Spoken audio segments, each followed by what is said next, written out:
We had some huge breaking news today with Compass announcing the acquisition of Anywhere Real Estate, which is the company that owns Century 21, Coldwell Banker, Sotheby's, Corcoran, ERA. I think I got them all. And so I have today Steve Murray on the podcast to talk about the implications of that for the industry as a whole, for the companies, where some of the challenges might be, what the regulatory issues could possibly be, and how it will affect the agents who are part of Compass and Anywhere. So enjoy the podcast. Hey, Steve, thanks for joining me on the Real Trending podcast for a special edition because of the Compass Anywhere acquisition news. It was a big morning this morning in the industry. Yeah, absolutely. I mean, you've got number 1 and 2 by sales volume this year. Well, at Anywhere Advisors, it's not even the entire Anywhere, not the franchise. Right. Well, yeah, I mean, I did some analysis looking at 24 data, roughly 415 billion combined volume. And our data, it would indicate that that's just about 25% of all the sales volume done last year. Wow, that's amazing. Yeah. Only about 7% or so of the transactions, but that just shows you the concentration of Compass and Anywhere in the higher price metropolitan areas. Yeah. How long do you think this has been a discussion? I know that Ryan Schneider on my podcast, which was months ago, had talked about, hey, if we are forced to do a private listing network, we will. And kind of looking back, I'm thinking, well, maybe it was he was in talks with Compass already, knowing that 3-phase marketing plan might be something implemented at their company. It's hard to say, Tracy. It truly is. Sometimes these deals come together in a month or two. Sometimes it's 6 or 8 months of discussions. It's really hard. All it would be is rank speculation for me to think I knew when they started talking. But let's put it this way. It didn't happen likely within the last week. Yeah, definitely not. So How do you feel like it changes the balance of power with other national brokerages like eXp, Keller Williams, RE/MAX? Or does the fragmented nature of the industry kind of dilute that scale advantage? I mean, if you're talking 25% of the sales volume, it's a big chunk. It's a huge chunk of the business. You think about that and you think, they're going to be the biggest residential owned brokerage we've ever seen. Yeah. Whether it's transactions or it's volume, far bigger than anything we've ever seen. With, as I, in doing some homework today, some major market shares in places like New York, Chicago, San Francisco, where they have, from the data I looked at, well above 30% market share in those three. And, Robert's stated goal years ago was the top, I think it was either the top 30 markets to have 20% share or the top 30 markets to have 30 and 20, 20 and 30. But he's got well over, the combination would get him well over 20% in Denver. I know that, can see that data. But there's a lot of other markets where this, as far as owned brokerage, doesn't get him there. Yeah. So even if they do this, I doubt they're done. I doubt they're done as well. Yeah. Right. They just keep going. It does cause, and it did today cause, factual knowledge I have, all kinds of phone calls between the other 5 or 6 national real estate companies. Yeah. I mean, this causes everybody to reassess their position. Can we do this? I mean, it's interesting to note, I had just done an analysis just last week, Thursday of last week, of the 8 large national publicly held real estate enterprises.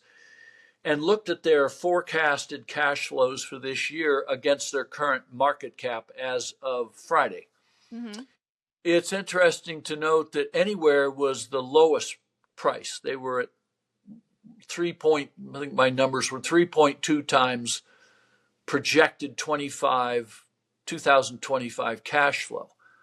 Well, when you go up from there, the next one is Remax trading at 6. Wow. Still, relative to all the others, the median of the 8 was like 17. Compass was on Friday about 19.6. And they're doing an all stack deal, so they're trading a stock price that was trading at 19 times cash flow and buying the shares of a company trading at 3.2. I mean, that's ideal for the purchaser. Yeah, yeah. Now, the price they paid moved it up to 6 because it was about double what the price was last Friday for Anywhere, which is a very, very good premium. And anyway. What do you think about the chances are that this will go through? I mean, there are antitrust issues, which a lot of people say that's not really going to be an issue. They're going to have to divest of some offices in those high market share areas. But what's your opinion on that?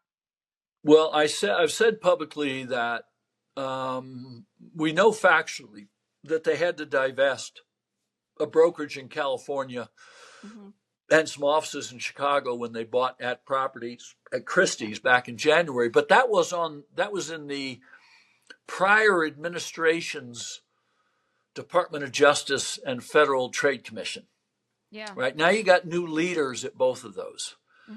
However, I recall reading quite a bit about the individual that was placed in charge of the Department of Justice Antitrust Division.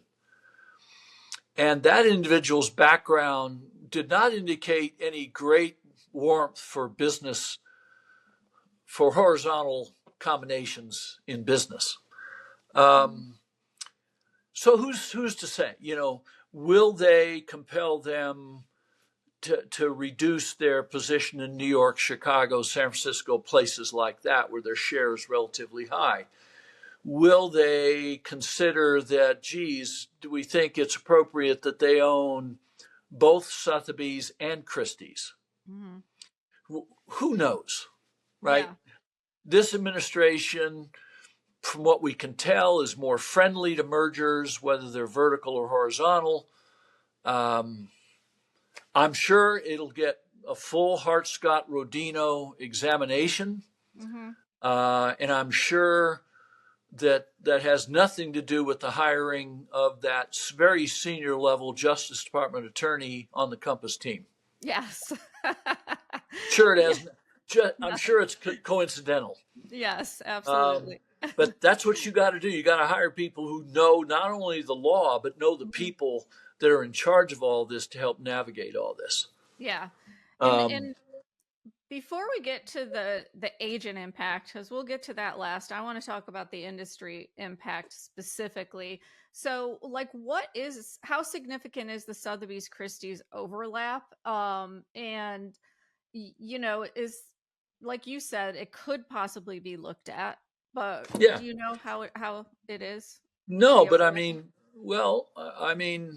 Sotheby's got there first, right? And they're fairly and widely distributed and cover most of the major markets they would want to cover. Yeah. Christie's is just getting started. I mean, Sotheby's certainly has some room to grow, but mainly my view is for Sotheby's, it's a lot of organic growth.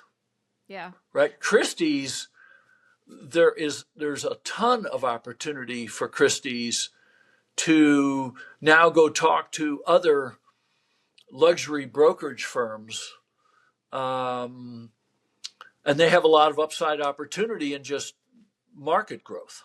Yeah, they do. How do you differentiate those two from each other? I'll leave that to other people. And I'm sure they can find a way. And to the consuming public, there'll be two different brokerages, right? Yeah, they will be. Yeah. So I could see that becoming, a very, very good brand for them. Then the question then becomes, well, then where does Corcoran fit into that? Yeah. And again, that's above my pay grade, how you do those things. Corcoran always claimed that they're not the luxury brand of Anywhere, that they're kind of different. I can't remember how they described themselves, but Yeah, they definitely tried to differentiate themselves from the Sotheby's brand. I know that. yeah. Like So, I said, that I'll leave. There are a lot of smart people that know, I think, pretty well know what they need to do there. I'll leave yeah. that to them. Yeah.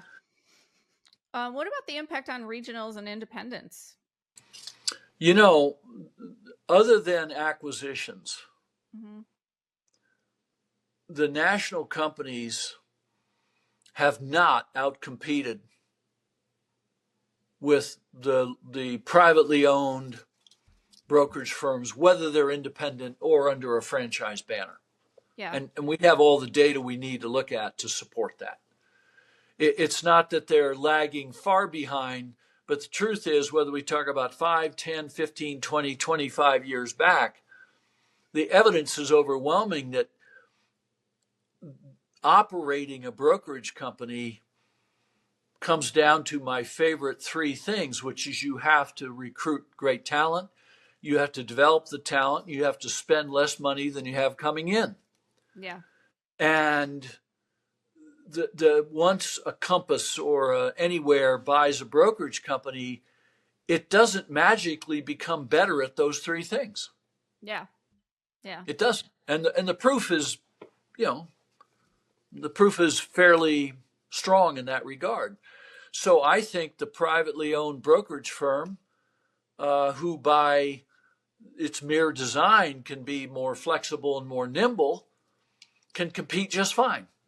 Yeah. As I also caution people, however, that it means that you actually have to act more flexible and more nimble. Yeah.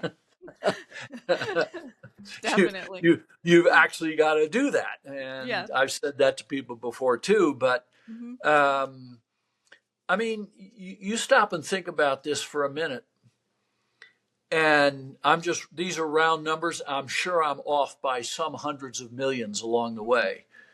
But between Anywhere and Berkshire Hathaway and Compass, they have now probably deployed $5 billion buying brokerage companies since 1997, Yeah. roughly. It's in that ballpark. Hmm. And yet, if we look at combining Anywhere and Compass and put in Berkshire Hathaway, there's still not more than 30% of the sales volume and 11 or 12% of the transactions in the country. Yeah. That's I mean, crazy. think about Yeah. that. Yeah. So, so, and how much money, and I mean, it's acquisitions it can be a really effective tool to grow, Hmm. but done on a big grand scale, it hasn't shown that it actually um, that such firms that are acquired then expedite their growth because of the capital they have Yeah. access to. Yeah. So what do you think of, you had talked about in an article that Brooke Lee Hahn, one of our senior real estate reporters, wrote, that it's one of the most difficult challenges any national broker has ever faced, and that's the Yep, integration. So what do yep. you think makes this integration uniquely complex compared to past kind of large brokerage mergers? Well, first, I mean, not tongue in cheek, and Hmm. my Compass spent a whole bunch of years recruiting Hmm. aggressively against Coldwell Banker and Sotheby's brokerage firms. Yes. And now we're all going to be nice friends. I mean, to think Yeah. that there's no bruised feelings. I mean, but you know what? These men and women are grown ups. I've talked Right. to several of them today, and they're going to need to vent, Hmm. but then they got to go back to running their companies, right? Yeah. It is what it is, so to speak. Hmm. Um, what I do know from my experience is that when you're acquiring another brokerage company, and Robert Refkin and his whole senior team are well aware of this. They've said so, and I know they get it. Mm-hmm. There's two things everybody says. Well, you got to make sure the agents of the acquired firm know. You have to know two things. You have to know how is it going to benefit them. Right. But the second thing that's often overlooked is, well, how are they going to feel? Mm-hmm. Now, here's the big thing a lot of people overlook. How about your people? Mm-hmm. How does this benefit a Compass agent? Yeah. That the company's spending $4.5 billion to buy by the way, in many markets, their biggest competitors Mm-hmm. are now going to be part of the family. Right. Okay, They're so competing against the same company. Right. Yeah. So my agents, I have to, and I've said this hundreds of times, you got to make sure and tell your own agents, Mm-hmm. how does this benefit them? I'm confident Mr. Refkin and his team are figuring out how they're going to address it. Mm-hmm. The second part is very tough. I mean, how do they feel? Yeah. And I can't answer that question, but let's just put it this way. There'll be a fair number of agents, employees, managers who may conclude this is not what they signed up for. My experience has been, and I've sold a lot of, as you know, I've sold over 900 brokerage companies of all shapes and sizes and brands. And you sometimes cannot solve the angst of agents or staff Mm-hmm. by just a list of the benefits and how it will help them and improve their business, improve their careers. That's all hugely important. But some people just, I signed up for this, but now this doesn't feel like this anymore. Yeah. And I mean, I think Compass had done a really good job of creating this kind of like unique culture. We're Mm-hmm. Compass. We're edgy and we're dynamite in marketing and dynamite in technology. I mean, the tech platform, is that now going to be available to Sotheby's and Coldwell Banker? Or by the way, or are they going to withhold it? Yeah.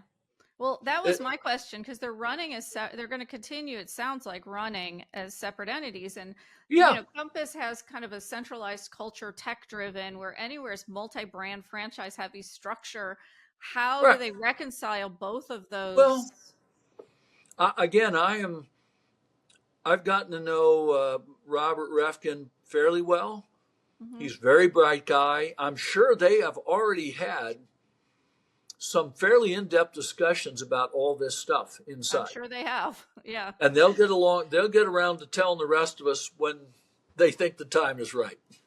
And what do you think? But those are I'm just throwing out, those are all these big questions that none of us know the answers to, that will be challenges that they will face. Because if you have this superior tech platform and data is the name of the game in the future, well, wouldn't you want all that data being aggregated on a platform for AI and other analytic tools? Yeah.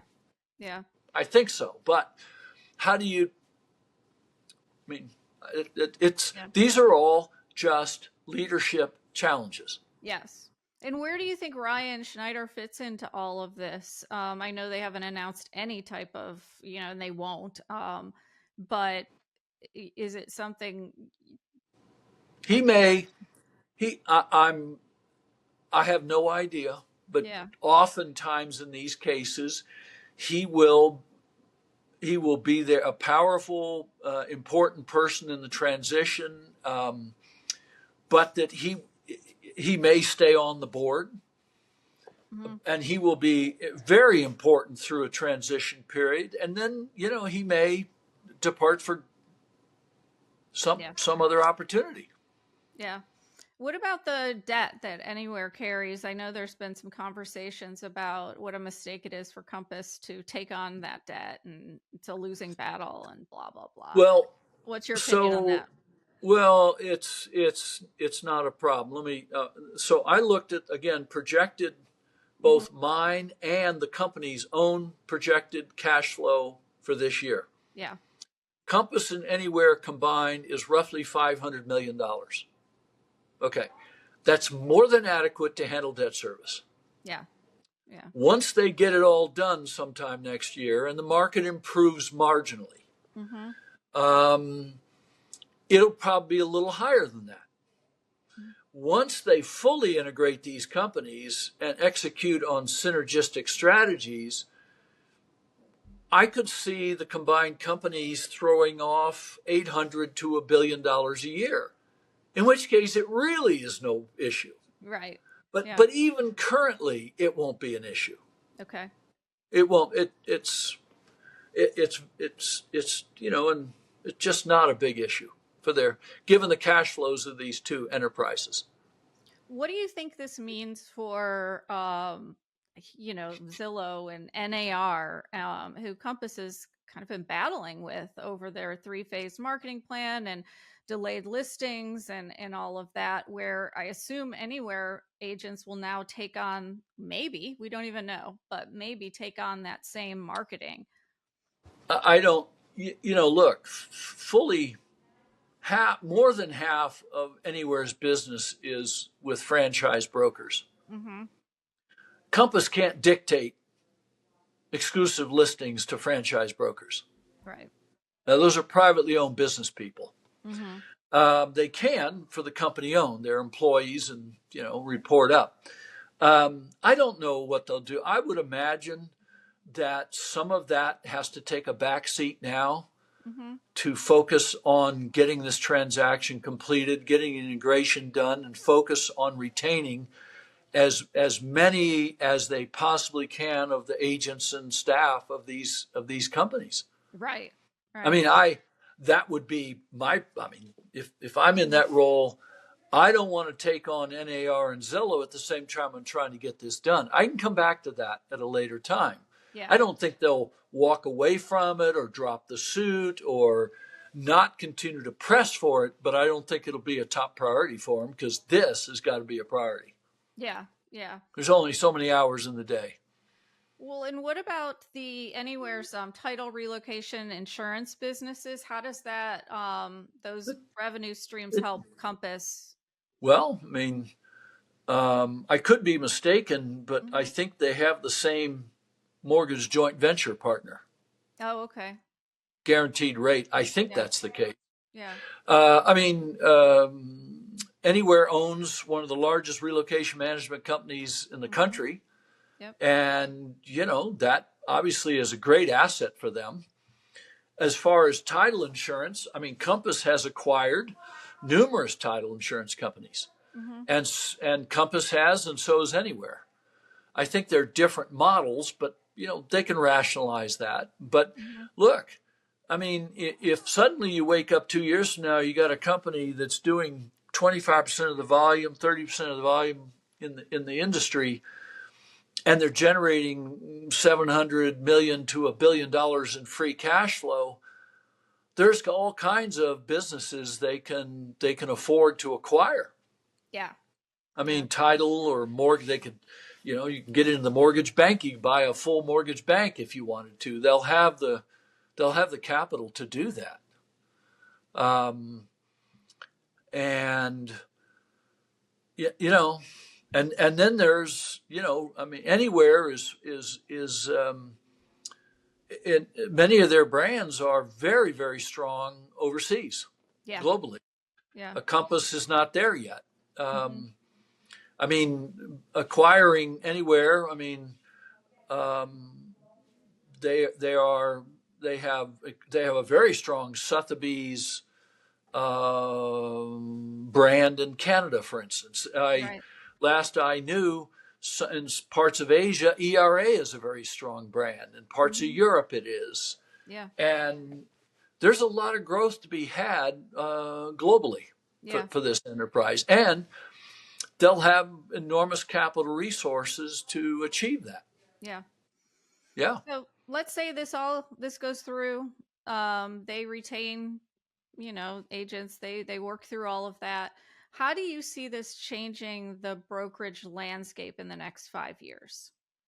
we've already addressed the exclusive listings issue, not putting that off to the side. I said this earlier. Competition will still be rampant. Mm-hmm. And there will be new models popping up that we said, well, wait a minute. How are they doing that? Yeah. Could there be another Compass? Mm-hmm. Could somebody says, well, look what they achieved. Let's raise $1.5 billion and go out and buy really good brokers, agents, and teams. Yeah. Let's, maybe the next iteration is somebody goes out and says, you know what we need to do? Let's buy a Mark Spain and just help him scale a team up. Yeah. Or Jason Mitchell Group. Mm-hmm. I've lived too long in this industry. We all thought that we'd reached a there, and it turns out there is no there. There's always new ways of doing brokerage. Mm-hmm. Consumers, the foundation of our industry is buyers and sellers. With all of the travails of the last few years, consumers, 90% or more of consumers still think it's smart to use an agent. Yeah. And as long as that's the case, I saw one the other day. Somebody said, well, that article you and I chatted briefly about in HW. And the guy was saying, well, Redfin proved that. I said, Redfin proved there's no market for a discount brokerage company with employee agents. Yeah. And that's about all they proved. And that a company spending enough money can get 50 million unique visitors a month. Good for them. There was some strength to Redfin. Mm-hmm. But that model failed. Yeah. Yeah. It failed. There'll be other attempts like that. Trust me. There's there'll already be somebody another attempt at that. Simply Oh, Homes yeah. is trying the. I don't know. Yeah, they're a discount broker too. Yes, they're trying the same It's model. like I thought before when Redfin came out. I said, didn't you see what happened to Zip Realty? But obviously they thought they could do the same thing, do it better, and the outcome would be better. I don't know. Didn't work. Yeah. But it's. You figure the team at Compass and the people at Anywhere, the brand presidents, the operating people at Anywhere advisors, they're all, I know a lot of them. There's very good people there. They get through the next 12 months, get it done, get it integrated. That'll be continuing work. Yes.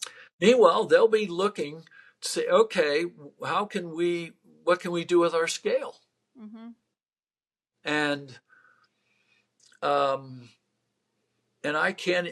that's beyond my imagination, but there are some really good people that'll come up with some good ideas. I'm confident. Yeah. So I said that was my last question, but I do want to end this on just, what do you have to say for the competitors who are reeling at this news and concerned about it? What is their next step, and what's your advice for them? First of all, I didn't talk to any of them that are reeling. Good. Not a one. And I talked to several today. Okay. Anytime you have something like this industry more takes the position, this is a great time to recruit agents and staff. No, it is. It's the way. I've seen one broker already doing it, so yes. It is. It's the way of the industry. Well, are you going to want to be part of that? Are you going to want to be part of that? You're going to be run by those guys. It's just, but they are listen, like I said earlier, there's a lot of phone calls going around between Wall Street, investment banking firms, private equity firms, some of the remaining big national publicly held companies, some of the privately held companies. Everybody's like digging in to say, okay, is there an opportunity here? Has this created an opportunity? And the independent brokers, or I say the privately owned brokers I talked to today, they're all thinking, well, it gives me a different opportunity because to recruit good people. Because, as I said in an article, I may have given an interview to somebody, and I said, agents in the industry deal with the law of Newtonian gravity.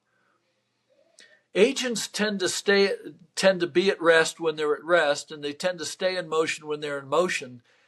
And now this creates kind of at least a little motion. Yeah. And it happens in every acquisition, by the way. It's not unique to this. Right. So that's mostly what I heard from their competitors today, and that was both national and local. Yeah. Well, great. And it's been that way for all the years I've been in the industry. Yeah. Well, Steve, I know you've been busy fielding calls today. Yeah. Thanks so much for jumping on Real Trending with me. I appreciate it. Tracey, anytime you ask, I'll be there. Thanks.